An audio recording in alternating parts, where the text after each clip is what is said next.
Hello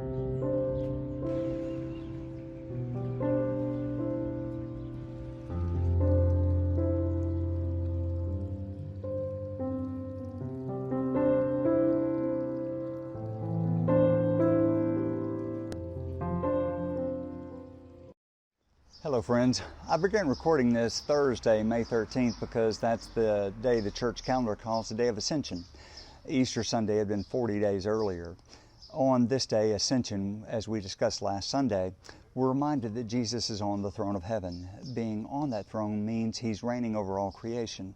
But it also means that we who call Him Lord do what we can to bring about heaven on earth, like Matthew's Gospel, chapter 25 mentions. More on that later. Last week I said that after Kate Carrico and Dr. Wisman had made their discovery of messenger RNA, it seemed everyone had moved on to other things. Actually, it was almost everyone. One researcher from Stanford saw their study and its potential. He co-founded a biotech company called Moderna at the same time as Kate and Drew began partnering with a small company called BioNTech. I don't think it's coincidence that his company's name is a tribute to Kate's work, since the first letter of Moderna is M, or messenger, and the last three letters are RNA. About the same time Kate and Drew were steering BioNTech's new focus, Kate went back and approached UPenn to ask them to reinstate her as a professor, but she was told they'd already met and decided that Kate was not a faculty quality. She told them she'd received an offer from BioNTech, and their response, well, she says they laughed at me and told me that BioNTech doesn't even have a website.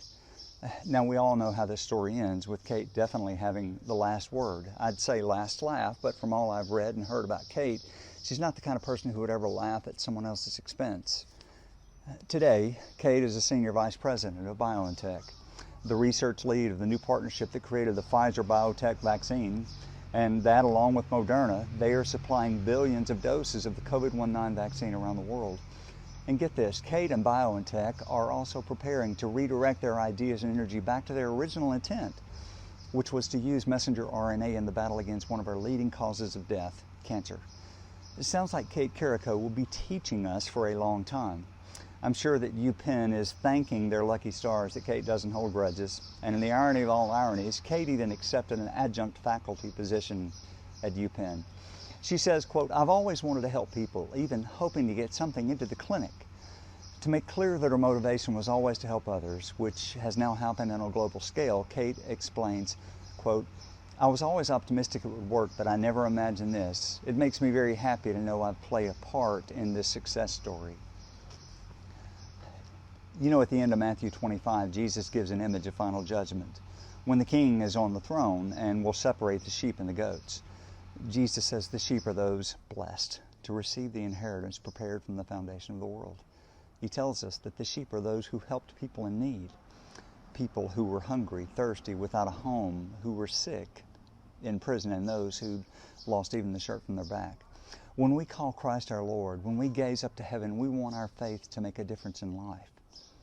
So a few weeks back, Ken and Brenda shared a song reminding us of Jesus' longing for the world, with the recurring phrase, quote, "He said, I thirst, and yet He made the rivers," tells us that Jesus' deepest thirst is to do, and for us to do what we can to help a hurting world.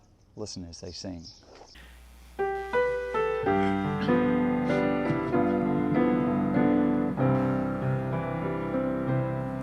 One day I came to Him, I was so thirsty.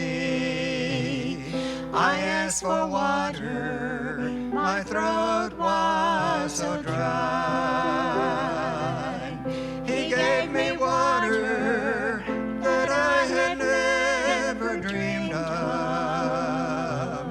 But for this water, my Lord had to die. He said, I thirst, yet He made the river. He said, I thirst, yet He made the sea. I thirst, said the King of the ages. In His great thirst, He brought water to me. When I think about Kate Carrico, I think of several lessons that we hear from her story. Her life is a lot like real life, and it has some valuable lessons. First, some people are going to build us up, and some are going to knock us down. Some will encourage our ideas, no matter how strange, and some will laugh at every idea we have. Kate had decided what her one thing was going to be, and she did that one thing really well, and it made a difference. Also, sometimes it may seem like that our life is all messed up and that we feel like we're left with almost no good choices. But even then, pause long enough to be thankful that we have any choice. One other thing is, even when the choice we are making seems hard, that choice might become the one on which our life turns a pivot, and we begin to find things changing for the better. And finally, no matter what, Kate teaches us we should always be kind to others, because one day that other person, they may seem like someone who's jockeying over you for position at the copy machine or in the line at Starbucks, but they might just be the person who shows you a doorway through which you can walk to change your world. You know, God is always striving for our very best, striving for the best for us, for our neighbor, and for the world. When we're willing to set aside our ego, personal agendas, and those self-centered hopes and dreams that get us and others off track, God can use us in bringing about that very best. And that is one of the most gratifying, personally fulfilling things we will find in life. Join us this Sunday as we talk about that life that God offers. We hope to see you in worship.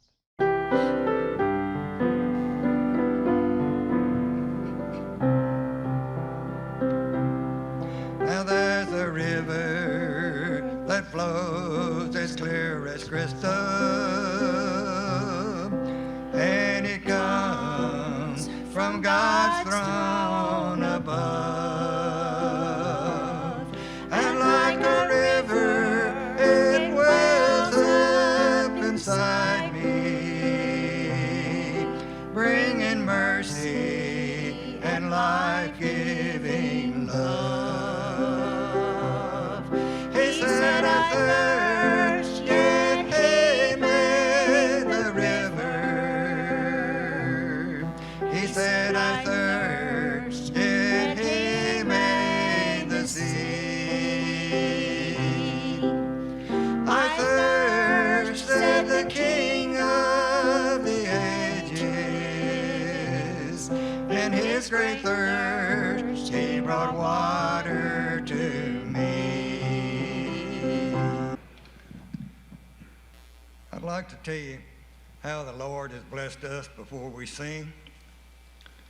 Back when Brenda and I were teenagers, they had what they called MYF back then. And all the churches had an MYF. And we had a sub-district. And all the churches came together one night a month for a sub-district meeting. And somehow I got elected president of the sub-district, and Brenda got elected as secretary. And one night at the sub-district meeting, I asked Aunt Brenda if she would go to the fair with me. And she was 13, and that was in September, and she was 14 in October. So since that time, we spent a lot of time following gospel music. She played the piano. When I was in high school, we had a quartet. We've had many quartets over the years, followed gospel singing. I wish I knew how many miles we've traveled to following gospel singing. Never been that good. Now getting where I can't hear, can't see, can't carry a tune. Can't remember the words.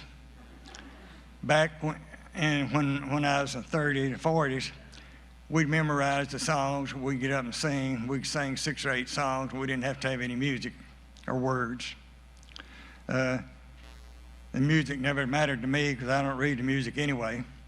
I always learned a song by listening to it. And we've been blessed.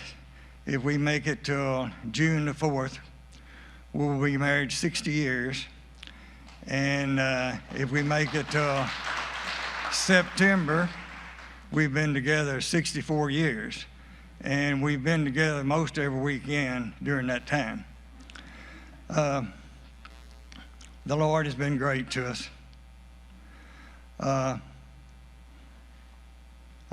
This song we're going to try to sing was written by Beverly Mowry.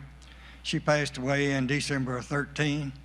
This is one of the last songs she wrote. He said, I thirst, yet he made the river.